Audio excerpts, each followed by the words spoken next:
I'd like to show you a couple of interesting ways you can use the keyboard velocity on the Moog Grandmother, and I think this applies to the Matriarch as well. What? You say the Grandmother has a velocity sensitive keyboard?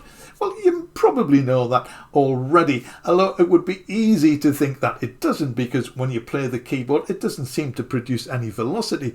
No matter how hard you play the keys, you get the same volume and the same filter response out of the synth. For some strange reason known only to the Moog synth designers, the velocity sensitivity of the keyboard is not hardwired into any other part of the synth. They did, however, give us a patch point for it, and we can use this to tap into the velocity data generated by the keyboard.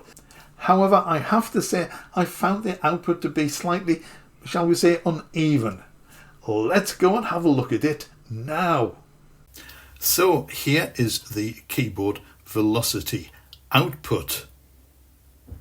So let's run a patch cable from that into the filter.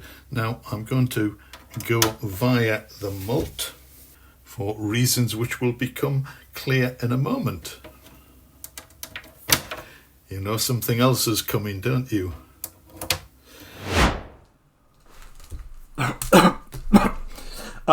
Yes, a video editor here. I have a different hat for each job, and this is just to tell you there is no additional bit. My original idea was to add sample and hold to the velocity information, but I've actually already made a video about that.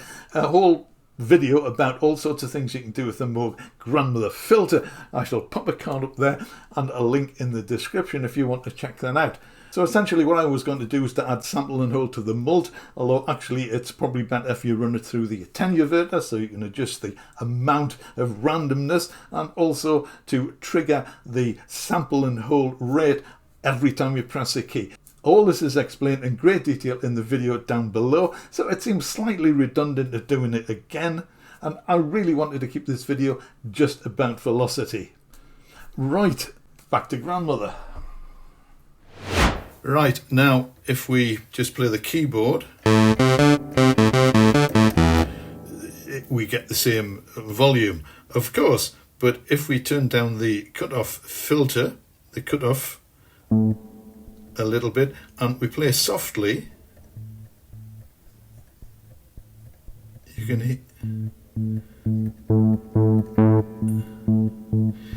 can hear that the softer we play the keyboard, the less it affects the cutoff. So I'm going to try to play this very, very quietly.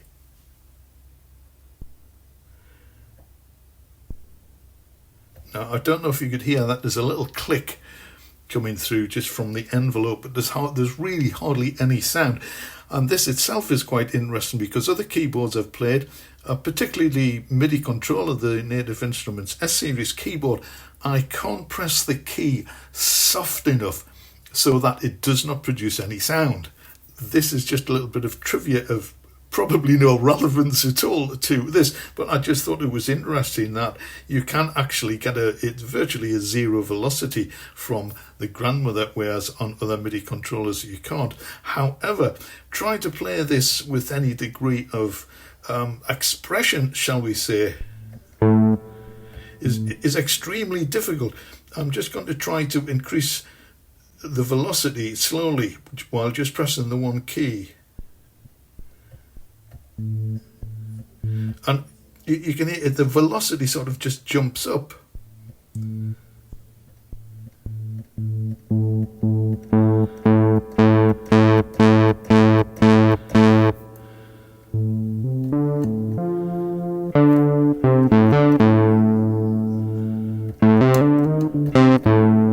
So using this system you can play the Grandmother with velocity and have a defective filter, but I really find that very difficult to play.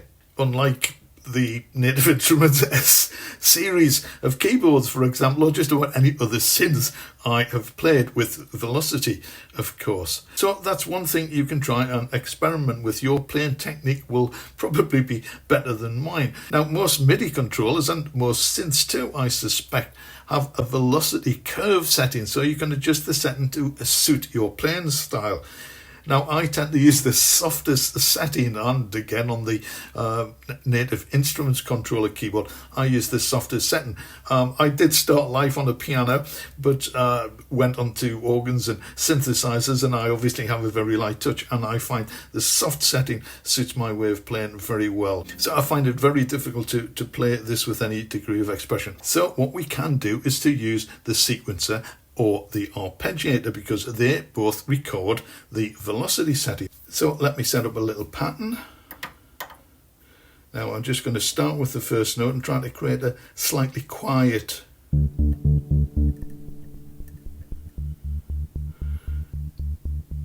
there. That's a lowish but audible velocity. So let's put a couple of other notes in.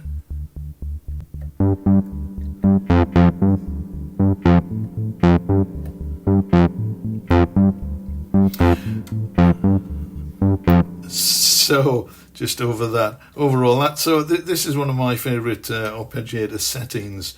I set it to forwards and backwards, and I sometimes use 1 or 2 octaves depending on what the pattern is. So at the moment it's set to forwards and backwards, but just on the 1 octave. Start again.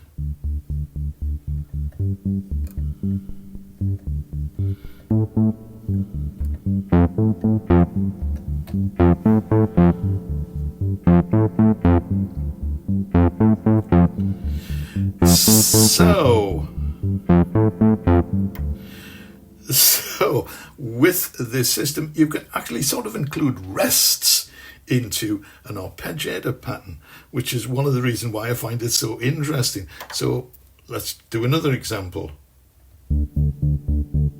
I'm just going to use a key up here for a rest. Okay, that wasn't very good. Rest coming up.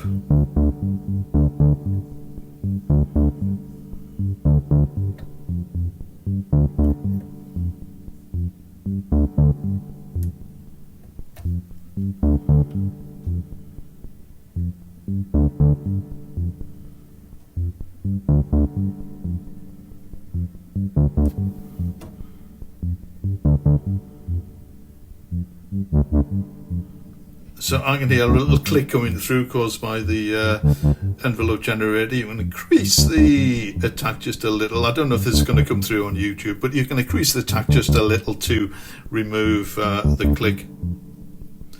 And of course,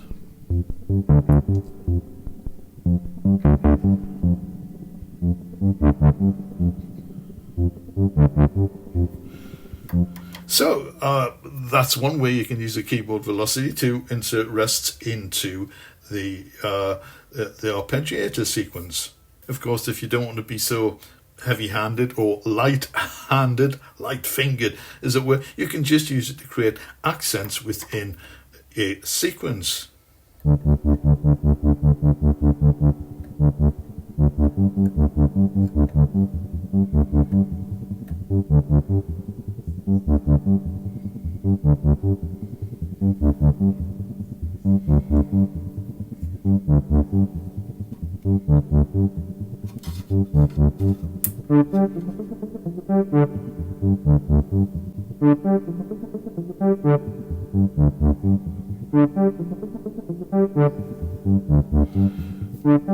Quite interesting.